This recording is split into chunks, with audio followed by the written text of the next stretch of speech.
Hey everyone, it's Kristen. So we just did the comic, Doctor Strange comic about Rentra because of the Multiverse of Madness movie. But that made me think of another Doctor Strange comic, which actually isn't that far down the line. It's 54, the other one was 51.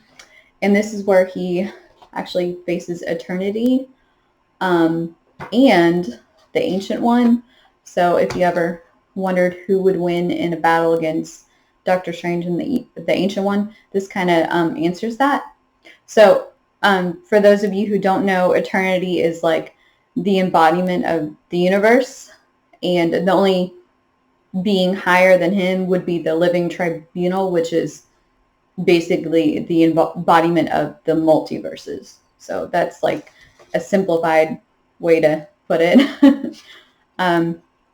So what's interesting also about this is is the prelude to the Infinity Crusade.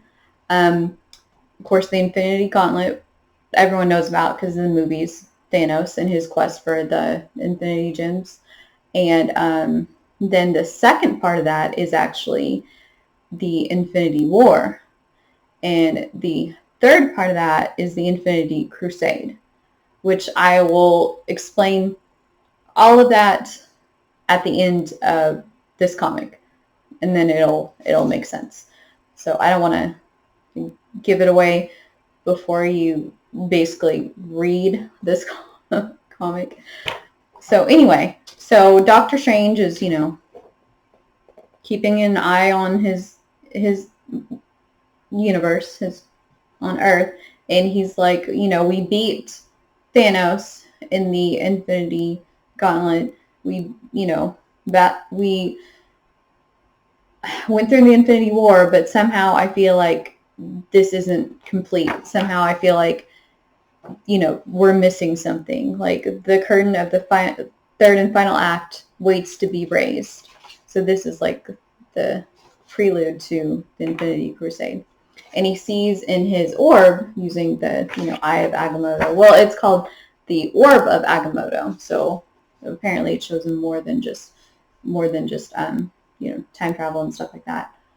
So he sees this persona, goddess, and she has more power than he feels like he's ever seen before. And he's not sure why he didn't realize her presence before or detect her presence before, but she's just this super powerful presence, and he needs answers. So he basically, and in this comic, he is no longer the Sorcerer Supreme. He's just a master of the, mystical arts, but he's no longer the Sorcerer Supreme because the Vishanti, who gave him that title, that power, took it away from him because he wasn't going to fight in their war. And so they're like, well, then you're no longer worthy of this power. So they took it away, and he is going to go to them to regain it back because of this presence he feels. Like he doesn't know exactly if it's goddess, this woman he saw in the orb is friend or foe.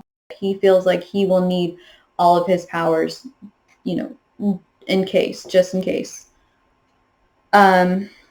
So he journeys through like the realms, to call on them, to find them so that he can restore his powers. And he sees them actually in the midst of battle, fighting the Trinity of Ashes. Again, that's like a whole nother explanation. Took, a long time to get in, but basically, they're fighting, and he is just amazed because he thinks that Vishanti, again, I've talked about the whole pronunciation thing. Sometimes I'm not sure if I'm pronouncing stuff right. So if you'll just, bear with me, give me a pass because, they're written words. You're not sure exactly how they're supposed to be pronounced. Although I'm pretty sure that's close because it's been uttered in, cartoons and stuff by now. So anyway, he sees them battling and he sees them being almost overcome, and he's like, wow, I can't ask them for help right now because they are dealing with their own, own problems. Like they would be hard pressed to help me. So he realizes there's another one he can go to.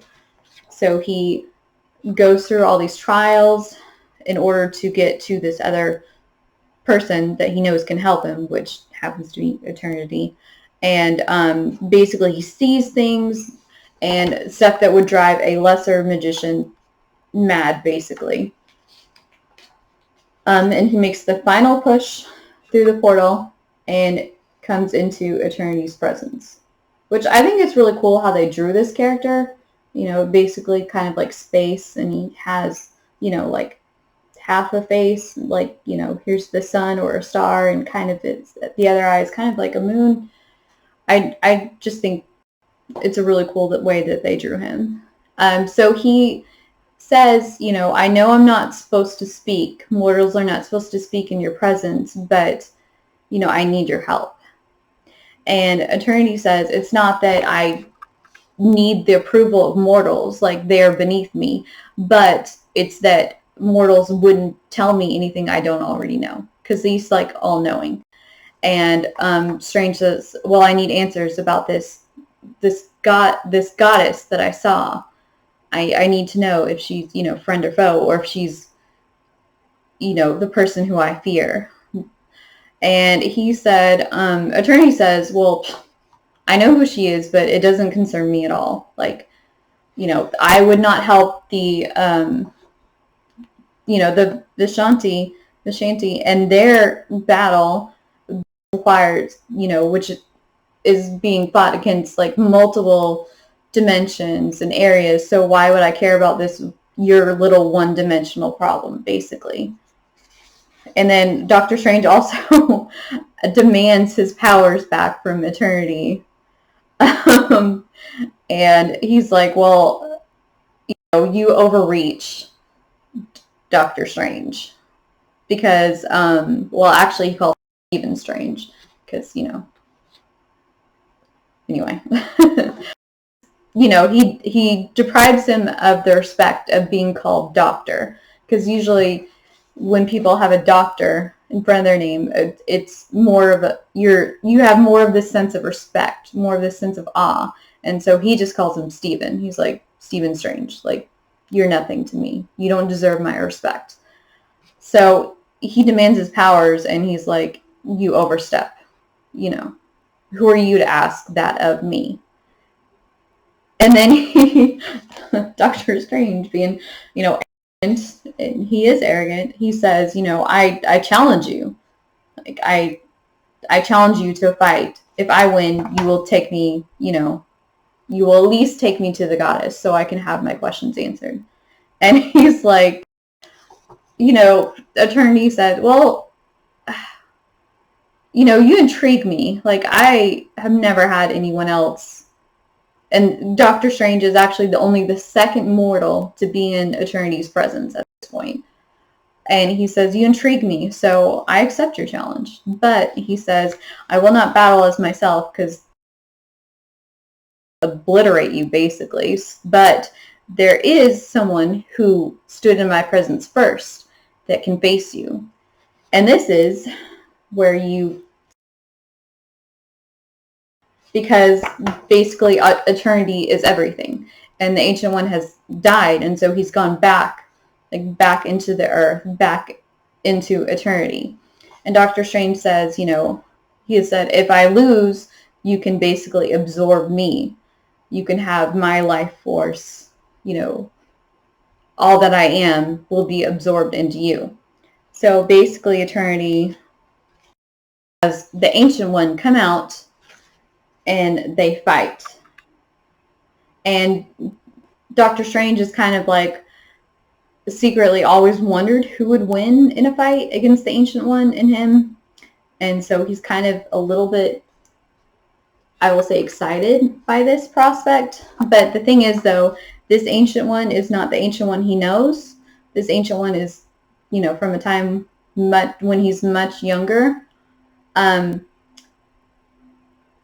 So he tries to reason with the Ancient One at first, like, hey, it's me, Master. And of course the Ancient One's like, I don't know you, because he's not that age where he knows him. So he tries to reason with him, and of course, he can't. And the Ancient One thinks he's a master of the black arts, a black magician, and he's like, I'm no black magician master. And he's like, how dare you call me that? And he uses the Ancient One uses the bands of Sidorak, and Doctor Strange is like, I could use them at one point too, but I can't now because he's no longer Sorcerer Supreme, because his powers were taken away. But he dissolves them, and the Ancient One says by Agamotto that secret is only known to a select few mages. So he's shocked that he could actually even defend against that. And he's like, you must be a pupil of even maybe Dormammu himself, which is like the highest insult, I think, magician, like a good magician, to say that you're aligned with the darkest one kind of possible in the mystical realm. Anyway, so he's like, so he tries arguing again, Doctor Strange, with him, and he can't. So he fires a bolt at Eternity and takes something from him. And you're like, well, that was dumb, because of course you can't hurt Eternity. And so he takes something from him while putting up a shield to defend against the Ancient One's attack, and gives what he took Eternity to the Ancient One. And you see the Ancient One is now older, and he recognizes, Doctor Strange, and he's like, Stephen, what am I doing here? What are you doing here? I should be back defending, back in my lair, weaving spells to protect the world, to keep it safe. And basically what Doctor Strange did is he took from Eternity time that the Ancient One lost, and gave it back to the Ancient One. So then the Ancient One recognized him and knew who he was. And then the Eternity reabsorbs the Ancient One, and Doctor Strange is like, I won! Give me what I asked. And Eternity is like, you're a brazen mortal to call that a win. I mean, just because, I didn't know exactly that you were going to do that, or I let you do that, doesn't mean that you won. And he said, well, but, since you are clever and you mean well in your own way, I will tell you what you want to know. But he's not going to restore his powers, because he said those aren't mine to give. Like, I didn't give them to you. I didn't take them away. So I can't restore them to you, because that's not my place.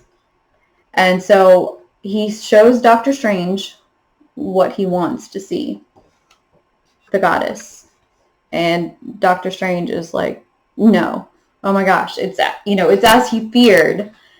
And basically he goes back, and the attorney's like, you're really persistent, I'll give you that, but I me to do, that's not my place, and I'm going to take away the knowledge I just gave you, because no one should know the future. That tears at the very fabric of is supposed to know the future. And Doctor Strange is distraught. He's like, you can't take that from me. I need to know. I need to work, prepare. And he's like, nope. And he returns him back to where he was. And Doctor Strange has no knowledge or no memory of what he was doing. He's like, I came up here for a reason. I don't know why I came up here. So, and then Goddess actually comes to him and says, the entire galaxy out to me, and I'm the only one, that can help. I'm the only one that can rescue humanity from eternal hell's fire. To do this, I have come seeking beings like yourself to help me in my quest. She's like, will you join me in my holy work, my infinity crusade? Okay, so that's the end of that. So, brief history. Like, if you don't want to know what happens if you don't want any spoilers, just quit watching right now. If you want to know, I will sum it up for you really quick, or try to sum it up really quick. So what happened, of course, in the Infinity Gauntlet, Thanos, everyone knows that story by now, or the base of it. The second one, Infinity War, happened when Adam Warlock, after he gained, Adam Warlock was created to be like the perfect human being. And he realized that those who created him meant him for like evil, destruction. So he turned on them and was like, no, I want no part of that. So he, became his own person, so to speak. And he's super powerful. Like it became a guardian of the universe, basically, because he's just that powerful. He has like he can connect with people telepathically. He can fly at supersonic speeds, travel between dimensions. He can like create a wall of flames. He has energy blasts. Just like pretty much everything that you think you would need kind of at your disposal, he kind of basically has. So he's a super powerful being. Of course, not the most powerful, but very powerful. So anyway, he decides that he needs to rid himself of good and evil in order to better guard and think rationally about how to deal with the Infinity Gauntlet and the gems. So what happens in the Infinity War is his evil persona, Magus, decides to seek revenge on Adam Warlock and Thanos. And so that's what happens in the Infinity War, the second part. The third part is, what we see here, Goddess. And that is actually his good persona. She gathers up all the cosmic cubes and combines them into this cosmic egg, which kind of grants wishes, and she creates this paradise. And she invites or recruits, like we see her recruiting Doctor Strange, those who are mystically inclined, religious, or have had a near-death experience. And she recruits them to be kind of her army. But she leads them to believe that it's for a worthy cause, that it's, a crusade, like a holy crusade. Like, I don't know if you remember in Middle Ages, all the crusades, that they're like, oh, this is holy, this is God's work, but basically they just killed a bunch of people. Yeah. So a crusade is not always like a worthy cause. Anyway. So what happens is her ultimate purpose is basically finally revealed, and she realizes that as long as there's sentient life on Earth, there always will be evil in the world. So she wants to rid the world of all sentient life. So basically, they break the hold on the heroes and basically, write everything back the way it was. Like Adam Warlock tricks her into thinking that she's succeeded when she hasn't, and all is right in the world. So that's what happens in the third one. And then at the end of this comic, which I'm not sure why, it's very random, there's a young man, a hero called Killian, and he's Irish. And he has 3 Celtic gods, like, in him. And I'm not going to pronounce their names because we've talked about this. I don't think I'm very good at pronouncing names, and I don't want to look, foolish. I probably already do. But anyway, God of the Hunt, goddess of war and death, wisdom, god of wisdom and the thunderbolt. And so basically he agreed to, come to the sanctum to train, but Doctor Strange is not there, and this kid Killian is getting impatient, and Wong's like, well, I can't force you to stay. If you want to leave, then go ahead and leave, because he's also there in the sanctum for his own. So this goddess of war, Bellona, hears, has an omen from this basically oracle. And this, I think, is relating a lot to Greek mythology, because they also talk about how. So anyway, the oracle says, hey, Killian, this kid, has 3 of the Celtic gods in him. And so this is a way for you to finally get revenge, because the Romans never conquered Ireland. It was always a thorn in Zeus's side, which is weird because, the Roman name for Zeus is not Zeus. For some reason, I'm thinking it's Jupiter, but I'm not positive. And the goddess of war and wisdom, the Greek goddess is Athena. So not exactly sure why they're mixing the two, but it's comic books. I mean, I'm sure it's fine. I'm sure it's nothing. So I just thought that was odd, because the Romans never conquered Ireland either. But again, it's weird that they mentioned Zeus and then the Romans, because the Romans had their own names for the Greek gods. Anyway, so she's talking to this oracle, and she's like, Bellona is like, this is my chance to finally, basically one up Ares, who she said was defeated by Thor not very long ago. So again, another Greek god, Ares. So she calls forth her champion, Centurion, who is right here, to battle with this kid, Killian. And that's it. It's just random little story in here. And it just says definitely continued down here. I don't really even, remember that character very well, and I kind of told it, well, obviously I don't remember, because when I was looking back at this issue, I thought, well, there's a separate little story at the end, and then I'm like, oh, well, yeah, I don't remember that character.